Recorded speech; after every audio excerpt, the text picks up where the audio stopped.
in situ analysis of lunar surface. The two spectroscopes on rover, APXS and LIBS, will actively measure the surface elemental abundances at the landing location and surrounding area. The lander carries a seismometer ILSA that can sense impact events and lunar quakes. The thermal probe CHAST will measure the temperature profile and thermal conductivity of Moon's regolith. The Rambha payload will carry out lunar ionosphere studies, while the laser retroreflector array shall be a passive location indicator for future spacecraft equipped with laser altimeter. The propulsion module has not been left behind, and an experimental shape payload has been added to it as a value addition. It will help in understanding the nature and characteristics of water-rich planets and will also aid in the future study of potentially habitable exoplanets. We are minutes away from the start of powered descent.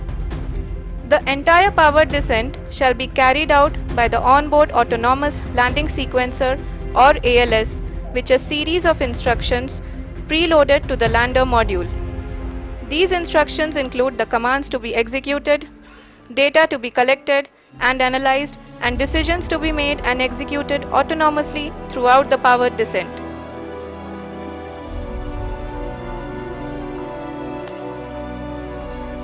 जी हाँ, अब हम power descent के बहुत ही करीब आ चुके हैं। हम आपको बताते चलें कि पावर डिसेंट को कुल 4 चरणों में बांटा गया है।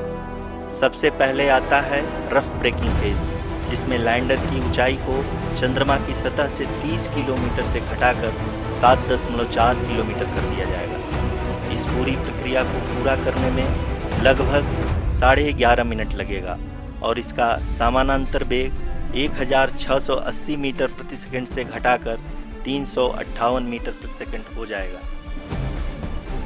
We have continuous flow of lander telemetry data from ISRO's Deep Space Network IDSN-32 located in Belalu, Bengaluru. The data is being acquired real-time by station and is flown to the Mission Operation Complex through our communication links. In addition to it, we also have support from ESA and JPL DSN stations. There will be no ground intervention once the ALS takes charge.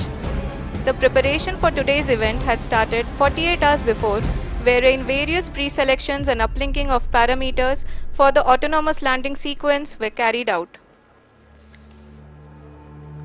The whole descent is divided into 4 phases: the rough braking phase, the attitude hold phase, fine braking phase, and the local navigation phase or the terminal descent phase.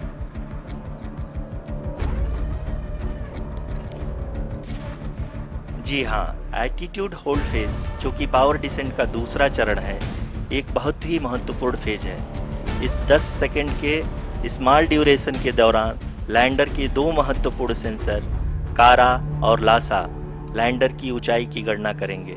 इस phase के पूरा होते ही lander चंद्रमा के सतह से कुल 6.8 kilometre की ऊंचाई पर होगा। During the rough braking phase, the lander velocity shall be brought down from 1680 meters per second to 358 meters per second. The altitude will be brought down from 30 kilometers to 7.4 kilometers at the end of rough braking.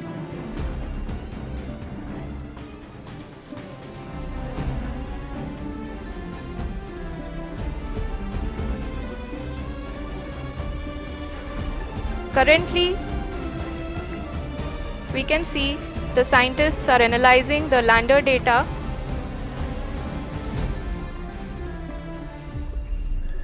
जी हाँ, हम ये देख सकते हैं कि mission operation complex रूप में बैठे सभी वैज्ञानिक ये जो भी डेटा देख रहे हैं वो डीप स्पेस नेटवर्क IDSN 32 के द्वारा प्रोवाइड किया जा रहा है। और अगर हम अब बात करें पावर डिसेंट के तीसरे चरण का, जो कि फाइन ब्रेकिंग फेज होगा, जिसमें लैंडर लैंडिंग साइट से जस्ट 800 मीटर की ऊंचाई पर वर्टिकली होगा। इस चरण को पूरा होने में लगभग 3 मिनट लगेंगे और इस चरण के पूरा होते ही लैंडर की वेलोसिटी लगभग 0 हो जाएगी। the scientists here at ISTRAC are glued to their systems, analyzing all sorts of complex data. We are very close to the powered descent, to the start of the powered descent phase.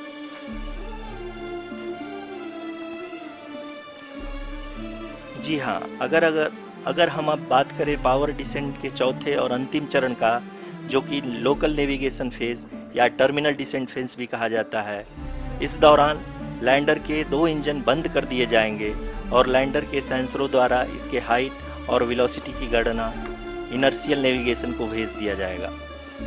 इस दौरान lander 150 metre की ऊंचाई को प्राप्त करने के बाद कुल 131 सेकंड लगाएगा।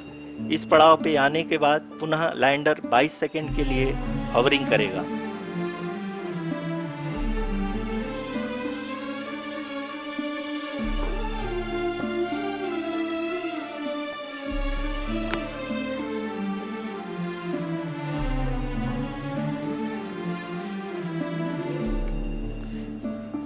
आप इस समय अपने स्क्रीन पे मिशन ऑपरेशन कॉम्प्लेक्स में बैठे सभी मान्यगणों को देख सकते हैं, जो कि बहुत ही उत्सुकता के साथ टेलीमेट्री डेटा को देख रहे हैं। अभी हम लोग पावर डिसेंट शुरू होने से जस्ट कुछ ही पल दूर हैं।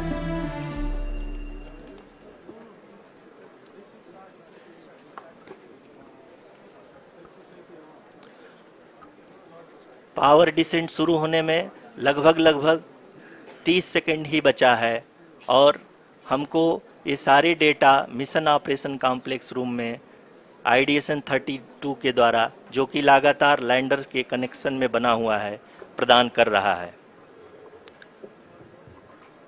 Dear viewers, the pivotal power descent has begun and the lander module is propelling towards the moon's surface along the intended trajectory.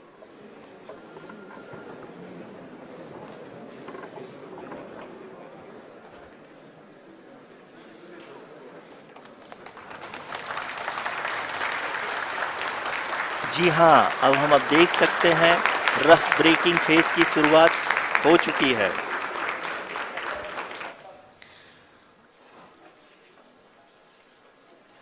During this rough braking phase, the lander velocity shall be brought down from 1680 meters per second to 358 meters per second.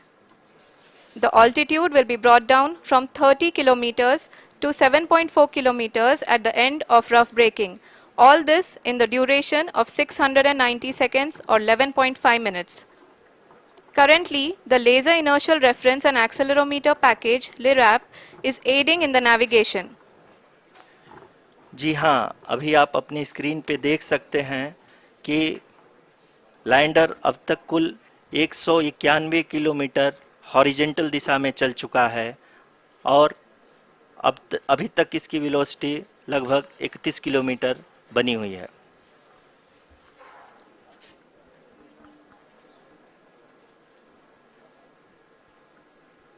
The lander module has traveled a distance of approximately 228 kilometers. The complete downrange that will be traveled during this phase shall be nearly 713.5 kilometers.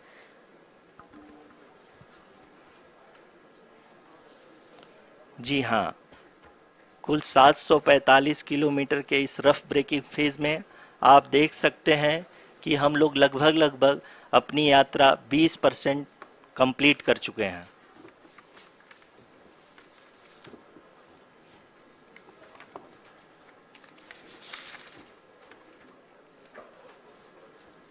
Power descent की यह शुरुआत हम कह सकते हैं कि बहुत ही सटीक और सधी हुई है, जिसमें लैंडर अपने वेगमान को अनुमानित तरीके से घटा रहा है।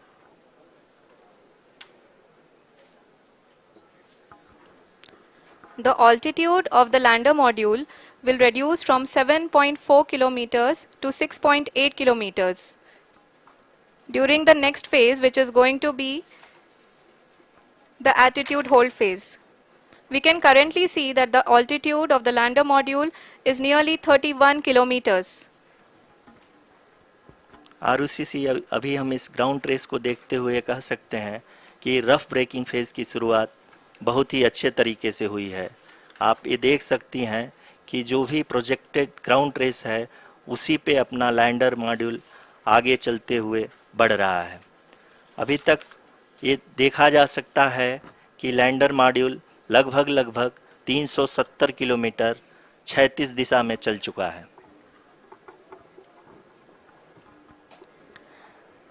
The mission operations team is analyzing the data.